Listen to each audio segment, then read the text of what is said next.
ನಮಸ್ಕಾರ ಸ್ನೇಹಿತರೆ, ಇಂದು ನಾವು ಗಣೇಶ ವಿಗ್ರಹ ಮಾಡುವವರ ಅಂಗಡಿಯಲ್ಲಿದ್ದೇವೆ, ವಿತರಕರ ಅಂಗಡಿಯಲ್ಲಿದ್ದೇವೆ.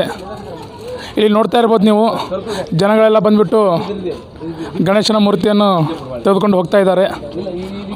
ಇಲ್ಲಿ ನೋಡಿ, ಈಗ ತಾನೇ ನಮ್ಮ ನಿರಗುಡಿಯಿಂದ ಬಂದಂತಹ ಮಠ ಇದು ನಮ್ಮ ನಿರಗುಡಿ ಹವಾಮಲ್ಲಿನಾಥ್ ಮುತ್ತಿಯವರ ಮಠದಿಂದ ಬಂದಂತಹ ಇವರೆಲ್ಲ ಸದಸ್ಯರು ಈಗ ಇವರು ನಿರಗುಡಿಗೆ ಹೋಗ್ತಾ ಇದ್ದಾರಂತೆ. ಅಲ್ಲಿ ಅವರಿಗೆ ಕೇಳೋಣ, ಎಷ್ಟು ವರ್ಷದಿಂದ ನೀವು ಮಾಡ್ತಿದ್ದೀರ ಏನಂತಂದ್ಬಿಟ್ಟು. ನಮಸ್ಕಾರ.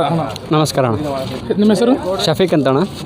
ಮುತ್ತವರು ಭಕ್ತಾದಿಗಳಣ್ಣ. ಓಕೆ, ನೀವು ಎಷ್ಟು ವರ್ಷದಿಂದ ಗಣಪತಿಯನ್ನು ನಾವು ಹುಟ್ಟದಾಗಿ ಹಿಡಿದು ಮಾಡ್ಕೊತ ಬಂದೀವಣ್ಣ. ನಾವು ಹುಟ್ಟದಾಗಿ ಹಿಡಿದು ಮಾಡ್ಕೊತ ಬಂದೀವಣ್ಣ. ಮುತ್ತವ್ರ ಭಕ್ತಾದಿಗಳಿದ್ದೋಣ, ಅಲ್ಲಿಂದ ಮಾಡ್ಕೊತೇ ಬಂದೀವಿ. ಈಗ ಎಷ್ಟು ವರ್ಷ ಆಯ್ತು ಇವಾಗ? ಅಲ್ಲಿ ಒಂದು 27 ವರ್ಷ ಆಯ್ತಣ್ಣ. ನಾವು ನೋಡ್ಲತ್ತಾರೆ, ಅವಾಗಿಂದ ಮೊದಲಿಂದ ಮಾಡ್ತಾರಣ್ಣ. ಬಟ್ ಅಲ್ಲಿ ಪವಾಡ ಏನಂದ್ರಣ್ಣ, ಎಲ್ಲ ಕಡೆ 10 ದಿನ, 11 ದಿನ, 9 ದಿನ, 21 ದಿನ ಲಾಸ್ಟ್ ಕುಂದಿರ್ತಾರೆ. ನಂಬಲ್ಲಿ ಒಂದು ವರ್ಷ ಪೂರ್ತಿ ಕುಂದಿರ್ತಾರಣ್ಣ. ಒಯ್ದು ಕುಂದಿರ್ಸ್ತೀವಣ್ಣ, ಅದು ವಿಸರ್ಜನೆ ಮಾಡ್ತೀವಣ್ಣ. ಅದು ಒಂದು ವರ್ಷದ ಪವಾಡಣ್ಣ ನಂಬಲ್ಲಿ ಮುತ್ತವ್ರ ಕೃಪೆಲಿಂದ ಹಂಗದ ನೋಡೋಣ ನಮ್ಮ ಕಡೆ. ಹಾಗಾದರೆ ನೀವು 11 ದಿನ ಇಲ್ಲಣ್ಣ, ಆ ರೀತಿ ಕುಂದಿರ್ಸೋದಿಲ್ಲ? ವರ್ಷ ಪೂರ್ತಿ ಇರ್ತಣ್ಣ ನಂಬಲ್ಲಿ. ಈ ನಮ್ಮ ಇಂಡಿಯಾದಾಗ ಎಲ್ಲೂ ಇಲ್ಲಣ್ಣ. ನಂಬಲ್ಲಿ ಒಂದು ವರ್ಷ ಪೂರ್ತಿ ಕುಂದಿರ್ತದೆ ನಮ್ಮ ನೀರ್ಗುಡಿದಾಗ. ಮತ್ತೆ ಕಾರ್ಯಕ್ರಮಗಳು ಏನಾದ್ರು ಮಾಡ್ತೀರಾ? ಕಾರ್ಯಕ್ರಮ ಮಾಡ್ತೀವಣ್ಣ. ಕಾರ್ಯಕ್ರಮ ಒಂದು 21 ದಿನ ಫಂಕ್ಷನ್ ಮಾಡ್ತಾರೆ. 21 ದಿನ ಫಂಕ್ಷನ್ ಮಾಡ್ತಾರೆ. ಫಂಕ್ಷನ್ ಮಾಡ್ತಾರೆ. ಊಟ ದಾಸೋಹ ಎಲ್ಲ ಮಾಡ್ತಾರೆ. ತಮ್ಮ ಹೆಸರು? ನಮ್ಮ ಹೆಸರು ಶಿಷ್ಯ ಅಂತಾರೆ, ಸಾಯಂದ್ರ.